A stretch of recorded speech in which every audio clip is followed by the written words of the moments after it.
Saksi ahli digital forensik Heri Priyatno menjadi perbincangan usai hadir sebagai saksi ahli dalam sidang lanjutan kasus dugaan pembunuhan berencana terhadap Brigadir Yosua di Pengadilan Negeri Jakarta Selatan kemarin.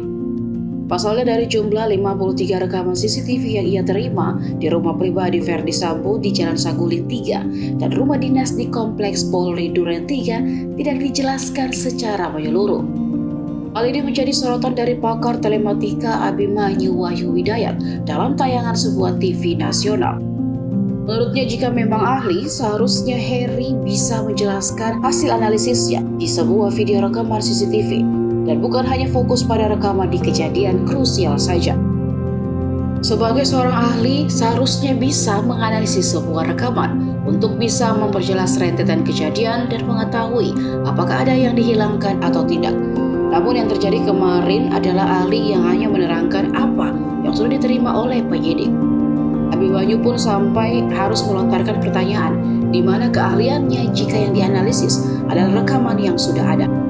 Ia juga merasa lucu karena seharusnya sebagai seorang ahli bisa meminta rekaman yang berasal dari DVR asli, bukannya dari flash disk penyidik, sehingga dari rentan waktu ataupun reka kejadian bisa kemudian dirunut menjadi jelas.